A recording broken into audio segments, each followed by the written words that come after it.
मैंने कुछ किया नहीं है। पापा ने आप लोगों को बताया आरसीएम की नॉलेज आपके पास मेरे से ज्यादा है, बट आरसीएम को देखने का तजुर्बा मेरे पास ज्यादा है। आरसीएम 23 इयर्स का है, मैं 24 इयर्स की हूँ।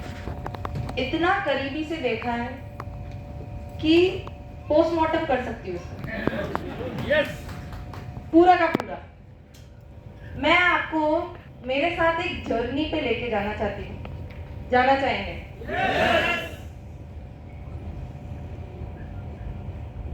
बात शुरू होती है जब मैं बहुत छोटी हुआ करती थी। मैं बहुत छोटी सी बच्ची थी जब पापा ने आरसीएम चालू किया था। Very little kid. जब मैं छोटी बच्ची हुआ करती थी तब से पापा आरसीएम कर रहे हैं। और मैं आपके सामने मजाक नहीं कर रही, झूठ नहीं बोल रही हूँ, मैं आपको सच्ची बता रही हूँ कि आरसीएम से नफरत थी। मेरे पापा जो करते थे ना, उससे सख्त नफरत थी। मुझे ऐसा लगता है यार पापा मेरे और कुछ काम कर लेते, आरसीएम ही क्यों कर रहे? और भी बहुत सारे काम है, और कुछ कर लेते, आरसीएम ही क्यों? इतनी नफरत थी क्योंकि घर पे लोग बाग आते थे हमारे आरसीएम के, बहुत सारे लीडर्स हमारे घर पे आते थे प्लान समझने के लिए, और इतने जुनून में भरे हुए रहते, जय आरसीएम जय आरसीएम जय आरसीएम चिल्लाते रहते थे। और मेरा दिमाग खराब होता रहता था कि यार ये सारे जय आरसीएम के लोग मेरे घर पे क्यों आते, परेड मेरी क्यों लगती है? क्योंकि जब भी कोई घर पे आता है उनको नाश्ता पानी खिलाना पड़ता था। मेरी और मेरी बहन की परेड लग जाती थी।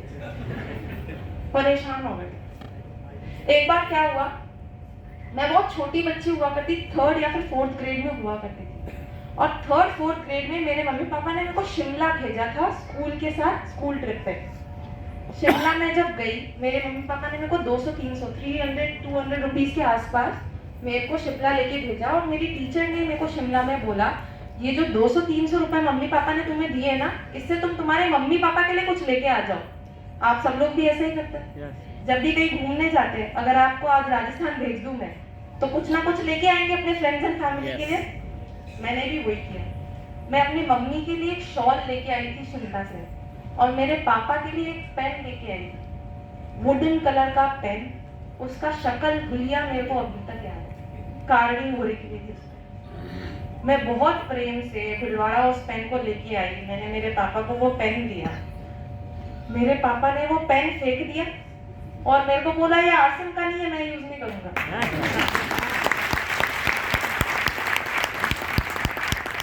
आपको बहुत खुशी हो रही है ये सुनकर, पर आप भूल रहे हैं कि मैं छोटी बच्ची थी उस समय, बहुत छोटी बच्ची थी। मैंने डिसाइड कर लिया था जिंदगी में कुछ भी कर लूंगी, मुकेश कोठारी के लिए कभी कुछ नहीं करूंगी, कभी कुछ नहीं करूंगी। आरसीएम की पागल कर दिया था लोगों का। एक बार क्या हुआ था, आरसीएम की मीटिंग थी घर पे, और फिर घर से कहीं पे और जाना था पापा की पूरी टीम को। घर पे कॉल टाइम था 8 बजे, सुबह 8 o'clock सब लोगों को आना था। कुछ लोग इतने जुनूनी थे, 5:30 बजे हमारे घर पे आके बैठे। दिमाग खराब होता, छोटे बच्चे को तो क्या ही जरूरी है, पीस शांति जरूरी है, शांति नहीं मिलती थी। हेट होने लगी थी आरसीएम से, और डिसाइड कर लिया था कुछ भी कर लूंगी, आरसीएम तो नहीं करूंगी। क्यों करूँ आरसीएम, जय आरसीएम जय आरसीएम चिल्लाते रहता बस, ऐसा लगता था मुझे। क्योंकि मेरे को इतनी नफरत थी आरसीएम से, मैंने डिसाइड कर लिया था कि अब क्योंकि मेरे को आरसीएम करना नहीं है, तो मैं भी ट्रेडिशनल पाथ फॉलो करूंगी। ट्रेडिशनल पाथ माने आप रियलाइज करते हो आप किस चीज में अच्छे हो, उसके ऊपर पढ़ाई करते हो, ग्रेजुएशन करते हो, और उसके अंदर आप नौकरी करते हो। मुझे लगा कि ये मेरा ही पाथ है। मुझे हमेशा से लगता था मैं फैशन में अच्छी हूँ, फैशन में अच्छी हूँ, पर कपड़ों की डिजाइनिंग करना अच्छा नहीं लगता था, कपड़ों की मार्केटिंग करना अच्छा लगता था। तो मैंने फैशन कम्युनिकेशन का एक कोर्स किया एसडी पार्सन से। Parsons school of design world का नंबर 1 कॉलेज है, नंबर 1 कॉलेज है। आप देखेंगे डिजाइन के लिए नंबर 1 कॉलेज है। मैंने अपनी वहां से डिग्री ली, 4 साल की डिग्री थी, खत्म हुई। डिग्री खत्म होने के बाद मैंने जॉब्स में अप्लाई करना चालू किया। जॉब्स में जब अप्लाई किया तो एक कंपनी मेरे पास आई जिसका नाम था रेनड्रॉप मीडिया। रेनड्रॉप मीडिया काम करती थी फिल्म्स और सेलिब्रिटीज की पीआर करना। पीआर के बारे में आप लोगों को पापा ने समझाया अभी। मेरा काम हुआ करता था सेलिब्रिटी के साथ बैठना, उनकी मूवीज देखना, क्रिटिक करना और उनके साथ हर चीज करना। किसको अच्छा नहीं लगता वो काम? अगर आपको पता है, जैसे आप लोग हम लोग साउथ इंडिया में बैठे हुए, तो मैं बताती हूँ, मैंने रामचरण के साथ क्लोजली काम किया है। उसकी वाइफ उपासना है ना, उसके साथ मैंने इतना क्लोजली काम किया ना, उसकी पर्सनल पीआर मैनेजर हुआ करती थी। वो इतना बड़ा जो थिएटर है ना, आप लोग भी सोच रहे हो वहाँ सेलिब्रिटी के साथ काम किया है। मैंने भी उस समय वही देख के ज्वाइन कर लिया। मुझे लगा था पापा को मिल गया ना, जो मिलना, जो भी उनको चाहिए था उनको मिल गया, मेरे को भी मिल गया जो मेरे को चाहिए। इसी के अंदर मैं अपनी एक्सेल करूंगी। शुरुआत के 6 महीने मुझे इतना मजा आया मेरी जॉब में, आप मानेंगे। मुझे ऐसा लगता था पापा मम्मी से छुटकारा मिल गया। पापा मम्मी कुछ बोल ही नहीं सकते, मेरी सैलरी भी अच्छी हुआ करती थी और मैं बॉम्बे जैसे शहर में अकेले रहती थी। मुझे मजा आता था, मुझे बहुत मजा आ रहा था अपनी नौकरी में। बट क्योंकि इनफॉर्मल सेक्टर है और अगर आप अच्छा करते हो तो आपको जल्दी जल्दी प्रमोशन मिलते हैं, जल्दी जल्दी आप बड़े लेवल पे जाते हो। मेरा 6 महीने के बाद फिर से एक प्रमोशन लगा। शुरुआत में बहुत खुश थी क्योंकि प्रमोशन लगा, किसको अच्छा नहीं लगता। बट मैं ये भूल गई थी कि प्रमोशन के साथ साथ तो रिस्पॉन्सिबिलिटी भी बढ़ती है।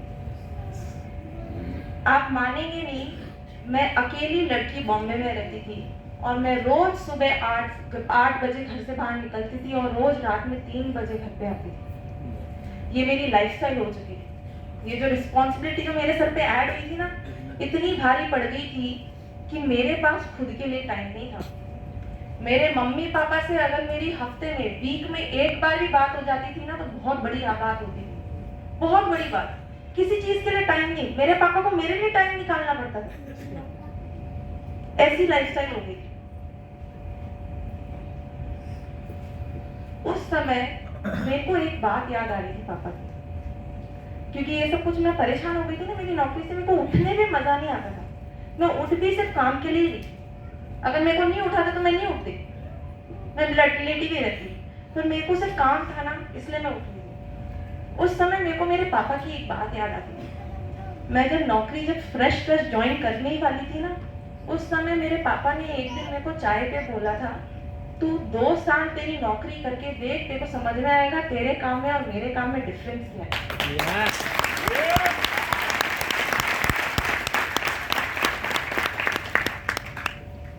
समझ में आ गया था 1 साल में, पर पूरा नहीं समझ में आया था। 1 साल बाद ऐसा लग रहा था, हाँ ठीक है, पापा जो कर रहे हैं वो ठीक ही कर रहे हैं, ऐसा लगता था। पर मेरे लिए नहीं है, पापा जो कर रहे हैं वो ठीक ही है, मेरे लिए नहीं है। मेरे को तो यही काम करना है, इसी में आगे बढ़ूंगी। ये मेरा फर्स्ट रियलाइजेशन था कि शायद आज से हम अच्छा है। बस ऐसा सोचती थी कि शायद आज से हम अच्छा है। बट फिर सेकेंड रियलाइजेशन मेरे साथ ऐसा हुआ, वो सबसे बड़ा रीजन था मेरा आरसीएम करने का, डायरेक्ट सेलिंग करने का और नौकरी छोड़ने का। वो बहुत बड़ा रीजन था। आप लोग अगर समझेंगे तो आप लोगों को समझ में आएगा। आई थिंक यूथ को पहले से ही पता है, जिस बारे में बात करूँगी उन लोगों को पहले ही समझ में आएगा। बट आप में से जिन भी लोगों को इसके बारे में नहीं पता है तो प्लीज मेरे को बताइएगा, क्वेश्चन कीजिएगा, मैं हैप्पी टू हेल्प। आप में से कितने सारे लोगों ने एआई के बारे में सुना है, आर्टिफिशियल इंटेलिजेंस के बारे में? Show off hands please. Artificial intelligence youth, ठीक है। सिंपल सी भाषा में आपको समझाती हूँ। आप जब छोटे हुआ करते थे, छोटे बच्चे हुआ करते थे, उस समय आप सोचते थे कि यार जब मैं बड़ा होऊंगा या होंगी, मेरा एक दिन सारा काम एक कंप्यूटर करने लगेगा। सोचते थे क्या यार? सो गए? सो गए सब लोग? सोचते थे कि नहीं सोचते थे? यस, सोचते थे। बट मेरे को आपको ये बता के तो बहुत खुशी होगी कि ऐसा सोचना जरूरी नहीं है, ये हो रहा है, ऐसा हो रहा है। सारे कंप्यूटर्स, जिस भी नौकरी में बहुत ज्यादा दिमाग लगता है, वो जिस भी नौकरी में बहुत ज्यादा टाइम लगता है, एफर्ट लगता है, वो सारी चीजें आज एक कंप्यूटर कर सकती है। एग्जाम्पल देती हूँ, कोई ड्राइवर है, ड्राइवर बोलेगा यार मेरी नौकरी तो एआई कभी कर ही नहीं सकता। कैसे करेगा? टेस्ला ने ऐसी गाड़ी बना दी है जो ऑटोमेटिक चलती है। आप सोच रहे हो यार मैं तो फार्मर हूँ, एआई कैसे नौकरी कर लेगा, ये कंप्यूटर कैसे नौकरी कर लेगा? तो इजराइल ने एक ऐसी टेक्नोलॉजी बना ली है जहाँ पे एक भी फार्मर काम नहीं करता है, सारे रोबोट्स काम करते हैं। वो क्या करता है, इतनी इंटरेस्टिंग मशीन है, वो जाता है फार्म में, देखता है, हर प्लांट के ऊपर एक बीम छोड़ता है, उससे उसको पता चल जाता है इस प्लांट के ऊपर ये बीमारी है, इसके ऊपर ये पेस्टिसाइड डालना है, इतना पानी डालना है, कब फ्रूट तोड़ना है, सब कुछ आज एक एआई कर रहा है उस फार्म में। धीरे धीरे आपकी सारी नौकरियां है ना वो एआई करने लगेगा। मेरे साथ आपको बिलीव नहीं हो रहा ना मैं जो बोल रही हूँ, आपको सिर्फ मेरा एग्जांपल देती कि मेरे लिए क्यों इतना बड़ा रियलाइजेशन था। मेरी नौकरी में क्या होता था, कभी कभार आप जो न्यूज़पेपर आर्टिकल्स पढ़ते हैं ना फिल्म्स के ऊपर, सेलिब्रिटीज के ऊपर, वो कभी कभार मेरे को खुद को लिखने पड़ते थे क्योंकि जर्नलिस्ट कभी कभार हर कुछ लिखते थे ऊटपटांग, तो कभी कभार मेरे को खुद को लिखना पड़ता था अपनी फिल्म्स के ऊपर। जब वो आर्टिकल लिखते थे तो उसको मिनिमम 2 दिन लगते थे, मिनिमम 2 दिन, मिनिमम 2 डेज तो बनने लगते ही थे उस आर्टिकल को लिखने में। मैं अपना लैपटॉप खोलती थी, फिर मूवी देखती थी, मूवी के बाद सेलिब्रिटी का इंटरव्यू देखती थी, फिर वापस से लैपटॉप खोल के लिखती थी, फिर बॉस अप्रूव करता था। इस चीज को मिनिमम 2 दिन तो लगते ही थे उस आर्टिकल को लिखने में। बट फिर मेरी लाइफ में जब मेरी जॉब 1 साल की हो गई थी ना, मेरी लाइफ में एक सॉफ्टवेयर आया जिसका नाम था चैट जीपीटी के बारे में सुना है लोगों ने? चैट जीपीटी ने मेरी लाइफ इतनी आसान कर दी थी जॉब की कि मैं सिर्फ उसको बोलती थी, देख भाई ऐसा ऐसा प्लॉट है, ये मेरा टीवी, ये मेरा मूवी स्टार है, इसके ऊपर एक आर्टिकल लिख दे, तो वो आर्टिकल लिख देता था। जो मेरा 2 दिन का काम था ना वो आज एक कंप्यूटर 5 मिनट में कर देता था। मुझे ये रियलाइज हुआ ये तो मेरी नौकरी का सिर्फ छोटा सा पार्ट है जो एक कंप्यूटर कर सकता है। धीरे धीरे सारे कंप्यूटर्स मेरी नौकरी ले लेंगे, मुझे पता भी नहीं चलेगा, बिल्कुल भी भनक नहीं पड़ेगी, मेरी नौकरी मेरी भी नहीं रहेगी। पर बताया ना आप लोगों को कि पापा से कंपेयर करने की बहुत आदत थी जॉब की। मैं रिसर्च कर रही थी, रिसर्च में मुझे पता चला कि डायरेक्ट सेलिंग ऐसा बिजनेस है जो कभी कोई कंप्यूटर आपके हाथ से ले ही नहीं सकता। बिल्कुल भी नहीं ले सकता।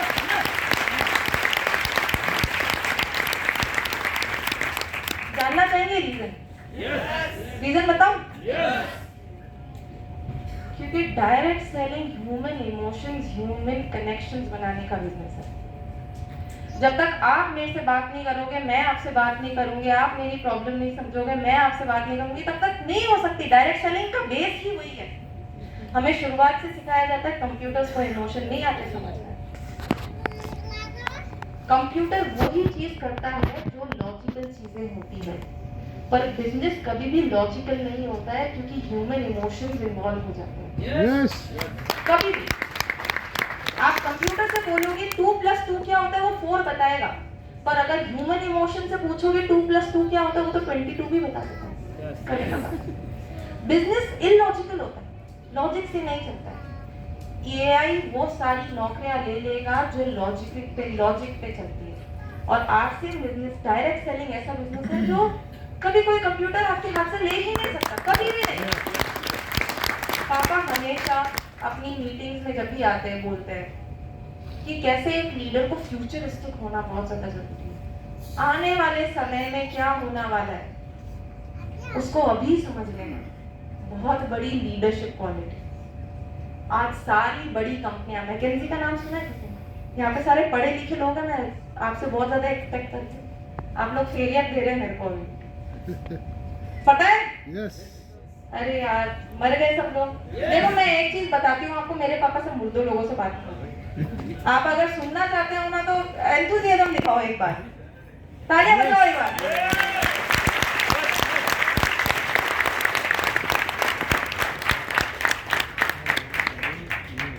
क्या बात कर रहे थे आप? मैकेंजी कंपनी हर साल एक अपना आर्टिकल निकालती है, एक फोरकास्ट निकालती है। उस फोरकास्ट में उस मैकेंजी कंपनी ने इस साल बोला है कि धीरे धीरे एआई सारी नौकरी ले लेगी, और ये ट्रू है। अगर इतनी बड़ी बड़ी कंपनियां अभी से इस चीज के ऊपर काम कर रही है तो आप लोग सतर्क रहिएगा, क्योंकि आपकी नौकरी भी आपके हाथ से जा सकती है। अभी डिसीजन बना देगा। ये था मेरा सेकंड बहुत बड़ा रियलाइजेशन। तब मुझे लगा आगे पीछे आरसीएम करना पड़ेगा पर अभी नहीं करेंगे। ऐसा लगा आगे पीछे करना पड़ेगा पर अभी नहीं करेंगे। अभी अपने पास टाइम है। अभी तो कहीं नहीं जा रही मेरी नौकरी। मेरी नौकरी को अनदर 1.5 इयर्स हो गया जॉब करते करते। अनदर 1.5 इयर्स हो गए मेरे को। प्रियंका चोपड़ा का नाम सुना है किसी ने? yes. सब लोगों ने सुना है? yes. प्रियंका चोपड़ा अमेरिका से इंडिया आई थी। मैं उसकी पर्सनल पीआर मैनेजर थी। अभी जब ये पर्सनल पीआर मैनेजर होता है तो प्रियंका चोपड़ा को मेरे को बताना होता था, स्क्रिप्ट देनी पड़ती है कि देख भाई तेरे को ऐसा बोलना है, हर कुछ ही नहीं बोल के आ गए। हर कुछ ही बोल देगी तो मीडिया बैठी है सामने, हर कुछ ही लिख देगी। होता है? प्रियंका चोपड़ा आई। ये फ्रेश बात बता रही हूँ आपको। सेकेंड मार्च 2023 की बात बता रही हूँ। प्रियंका चोपड़ा आई क्योंकि बहुत बड़ा इवेंट था। मेरी बॉस भी मेरे साथ वहाँ पे बैठी थी। जो कंपनी की बॉस थी, जिस कंपनी में मैं काम करती थी, मेरी बॉस भी मेरे साथ आगे उस इधर कॉन्फ्रेंस में बैठी थी। प्रियंका चोपड़ा आई, उसने बात करना चालू किया। वो बोल रही ऐसा होता है, ये करता है, ऐसा ऐसे होता है। बातों बातों में उसने कुछ ऐसा बोल दिया जो उसको नहीं बोलना चाहिए। और मेरी बॉस सबके सामने मेरे ऊपर चिल्ला रही, तेरा दिमाग खराब है, इसने ऐसे कैसे बोल दिया, मैं तेरे को फायर कर दूंगी, तेरा बिल्कुल भी सही लड़की नहीं है तू, ऐसे कर। अब मेरी क्या गलती? प्रियंका चोपड़ा का खुद का मुंह है, बोलती है आगे। मैं कितना ही कंट्रोल कर लूंगी एक लाइव इवेंट में? मैं तो ऐसे नहीं बोल सकती नहीं नहीं ऐसे मत बोलो, सबके सामने नहीं कर सकती ना। जो मेरी मिस्टेक भी नहीं थी उस चीज के ऊपर मेरी बॉस ने मुझे इतना डांटा। मैंने काजल और मस्कारा डाला था तो मेरी आंखों में रोई तो सब कुछ साथ में आया। पैंडा की शक्ल देखी है किसी ने? वैसी लग रही थी मैं। पैंडा, काला काला इधर से और इधर भी काला काला, ऐसी हालत हो गई थी। बहुत रोके 12 o'clock के आसपास में फ्री हुई थी रात में। मैं एक रेस्टोरेंट में खाना खाने गई और मैं रोते रोते पापा को फोन कर रही। और मैं पापा को रोते रोते बोल रही हूँ, पापा बिल्कुल भी मजा नहीं आ रहा है काम में, मैं क्यों काम कर रही हूँ, मतलब मेरी नौकरी तो सिर्फ लोगों के लिए हो गई है। ऐसा तो है नहीं कि मैं बहुत ज्यादा कमा रही हूँ, आपके सामने तो इतना जितना कमा रही हूँ, फिर भी मेरे पास टाइम ही नहीं है, आपके पास टाइम ही टाइम है। और मेरे को बिल्कुल भी अच्छा नहीं लग रहा है मेरी नौकरी में। आप मेरे को बताओ, अगर मैंने आरसीएम करने का कभी डिसीजन लिया तो आप उसको सपोर्ट करोगे? पापा ने बोला अभी के अभी नौकरी छोड़ और आरसीएम चालू कर दे। मैंने बोला यार ये मैंने जोश में आके बोल तो दिया। सुबह उठ के इतना रिग्रेट हुआ मुझे लगा यार क्यों बोलने की जरूरत थी, आरसीएम करना है, मैं रेडी नहीं हूँ आरसीएम करने के लिए। जोश में आके बॉस ने डांट दिया और मैं जोश में आके पापा को बोल रही पापा आरसीएम करेंगे। आप लोगों को, सब लोगों को पापा सिखाते हैं ना, फॉलो अप लेना बहुत ज्यादा जरूरी है। उनकी बच्ची ने एक बार आरसीएम बोल दिया, मेरे से फॉलो अप ले रहे, मेरे से उनकी खुद की बच्ची के साथ फॉलो अप ले रहे थे। बात हो गई। पापा ने सुबह वापस जब मैं काम की तरफ जा रही थी तब मेरे को पापा ने फोन किया और मैं डरी गई, पापा भी बोलेंगे कुछ ना कुछ। उठाए फोन, पापा बोलते देख भाई तूने बोला था ऐसा ऐसा आरसीएम के बारे में, तू काम कर, 17 मार्च को मेरी नाला सुपारा में मीटिंग है बॉम्बे में, तू भी आ जा। ऐसा बोला। आप सब लोगों को भी घसीट के लेके आए ना, सब लोग कुछ ना कुछ, मेरे को भी घसीट के लिया गया था। मेरी की सैटरडे संडे छुट्टी नहीं रहती क्योंकि मैं मीडिया में काम करती थी। मेरी बॉस से कुछ भी तो आर्ग्यूमेंट मैंने किया और मैं पापा के साथ उस मीटिंग में चली गई। मीटिंग में घुसते ही दिमाग खराब होना चालू क्योंकि सब लोग जय आरसीएम चिल्ला रहे हैं। अभी तो अच्छा लगता है, बोलो जय आरसीएम। बट इतना दिमाग खराब हुआ, मैंने बोला यार ये क्यों आई, मैंने क्यों डिसीजन बनाया, जय आरसीएम फिर से चालू हो गया लोगों का। मैं 17 साल बाद पापा की किसी मीटिंग में गई। कितने साल बाद? 17 इयर्स बाद पापा की किसी मीटिंग में गई थी क्योंकि इतनी नफरत थी मुझे आरसीएम से। लास्ट मीटिंग हैदराबाद में आई थी। हाँ, लास्ट मीटिंग मेरी हैदराबाद में थी। मेरी जब मैं लास्ट मीटिंग जो मैंने आरसीएम की अटेंड की थी वो आरसीएम की एनिवर्सरी थी। उसके बाद किसी एनिवर्सरी में किसी मीटिंग में नहीं गई। रिग्रेट हो रहा था, मैं बैठ के सुन रही थी। एक के बाद एक लीडर आके बोले जा रहे थे क्यों आरसीएम करना चाहिए। मैं एक कान से सुन रही थी, दूसरे कान से निकाल। आप लोग भी कर रहे हो। एक कान से सुन के दूसरे कान से निकाल रही। मुझे लग रहा था ये मेरे लिए यूजफुल इंफॉर्मेशन बिल्कुल भी नहीं है, मुझे क्या करना है सुन के। फिर सबसे लास्ट में एक लीडर है मिस सपना बाफना, आप लोगों ने नाम सुना होगा, बहुत सारे लोग हैं। मिस सपना बाफना है और वो बात करने लगे कि डायरेक्ट सेलिंग कैसे एक लड़की ने चालू किया था। डायरेक्ट सेलिंग की शुरुआत एक लड़की से चालू हुई है यूएस में। मैं थोड़ी देर सुनी और फिर मैंने इंटरेस्ट लेना बंद कर दिया। मैंने बोला यार ये बोलते रहेंगे, सुनते रहेंगे, चलो ठीक है। पर फिर मैं मन ही मन ये भी सोच रही थी कि अगर डायरेक्ट सेलिंग की शुरुआत एक लड़की ने की है तो क्यों ऐसा है कि आरसीएम में जब भी मैं किसी स्टेज पे जाती हूँ मेरे को एक भी स्ट्रॉन्ग फीमेल कोर लीडर नहीं मिलती। ऐसा क्यों है? ठीक है, फिर भी मैंने सोचा, मैंने बोला यार मरने दो रे, मेरे क्या काम है, चलो निकलो आगे। मीटिंग खत्म हुई। बहुत सारी लड़कियां और बहुत सारे लड़के मेरी जनरेशन के आसपास मेरे पास आए मीटिंग के बाद और वो मेरे को बोलने लगे आपकी लाइफ कितनी अच्छी है, आपको तो कोई प्रॉब्लम ही नहीं आती, आप तो इतना अच्छा अच्छा काम करते हो, मजा आ जाता होगा आपको अपनी लाइफ में। उस दिन मेरे को रियलाइज हुआ कि आज मैं जैसी भी लड़की हूँ, जो भी लड़की हूँ, जो भी कर सकती हूँ एज अ लड़की, वो सिर्फ और सिर्फ आरसीएम की वजह से कर सकती हूँ और किसी की वजह से नहीं। अगर हमारी लाइफ में आरसीएम नहीं होता, अगर मेरे पापा आरसीएम नहीं करते तो आज मैं इतना एक्सपीरियंस ले ही नहीं पाती कभी किसी चीज का। मैं इंटरनेशनल ट्रिप्स पे सोलो चली जाती अकेले। आप सब लोगों का भी ड्रीम होगा? ड्रीम होगा?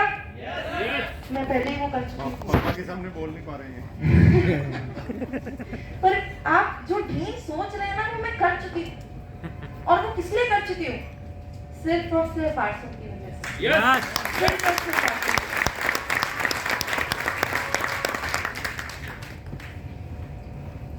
ये चीज जब रियलाइज हुई ना मुझे लगा कि अगर सिर्फ आरसीएम एक लड़की की लाइफ में इतना डिफरेंस ला सकता है तो मैं चाहती हूँ कि बाकी लड़कियों की भी लाइफ में वही डिफरेंस है जो मेरी लाइफ में है। इतना डिफरेंस क्रिएट कर दिया। करना भी कुछ होता नहीं है ना। अगर आज हम हाउसवाइफ की भी बात करें, सिर्फ हाउसवाइफ की बात करें, तो आपको क्या करना है?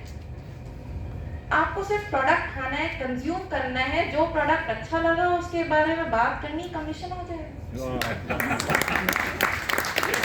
बस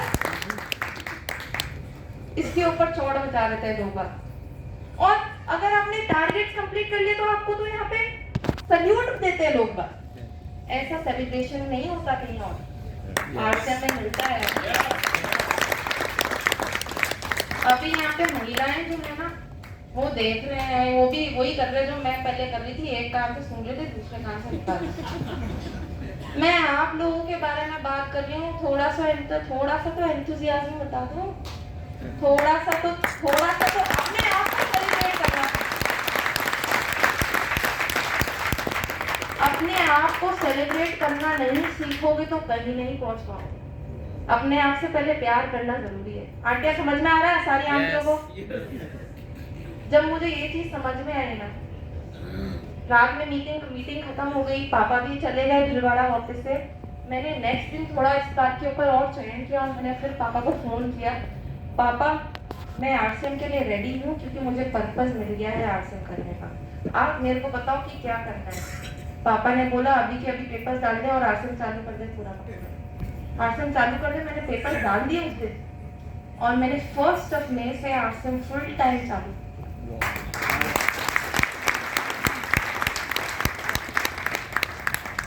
अभी आरसीएम चालू तो कर दिया। आरसीएम चालू करने के बाद बहुत सारे लीडर्स मेरे पास आए और मेरे को बोलते कितना इजी बना दिया है ना आपके लिए काम, आपको तो काम ही नहीं करना पड़ता। तो सच है, मेरे को काम नहीं करना पड़ता क्योंकि मेरे पापा ने मेरे लिए पहले ही फाउंडेशन बना दिया है। बिल्कुल भी काम नहीं करना पड़ता। इजी बनाया ही है मेरे पापा ने, और आप भी अपने बच्चों के लिए वो चीज बना सकते हैं जो मेरे पापा ने मेरे लिए बनाई है।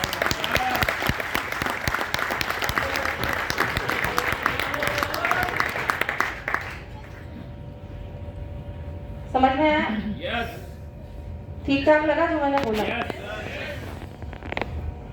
देखिए, मैंने यहाँ पे आके मेरे 3 रीजंस के बारे में बात की। मेरे पास 3 रीजन से भी ज्यादा रीजंस हैं आरसीएम करने के, और उससे भी ज्यादा रीजंस हैं आरसीएम क्यों नहीं करना चाहिए। क्योंकि मैं नफरत करती थी आरसीएम से, एक लिस्ट भरी हुई है रीजंस नहीं करने के। बट ये जो 3 रीजन मैंने आपको बताए ना, ये 3 रीजंस ऐसे रीजंस हैं जो सिर्फ मेरे तक लिमिट नहीं है। वो सेम जो 3 रीजंस जो मैं आपको बता रही हूँ ना, वो आपके भी 3 रीजंस हैं। क्योंकि सबकी नौकरी सबको परेशान करती है, सबका बॉस सबको परेशान करता है, सबकी नौकरियां सबके हाथ से जाने वाली है, और वुमेन एम्पावरमेंट सिर्फ आज लड़की का काम नहीं रहा है, लड़कों का भी काम हो गया। ये 4 रीजंस जो है वो सिर्फ मेरे तक सीमित नहीं है। अगर आप नहीं समझ पा रहे और आप रिलेट नहीं कर पाते, तो इसी आशा के साथ आपको बताती हूँ कि अगर आप किसी को आगे फ्यूचर में किसी को बताएंगे, ये उनके 4 रीजंस क्लियरली बन सकते हैं। थैंक यू सो मच, आप लोगों ने मेरे को सुना। Thank you so much. मैं पापा को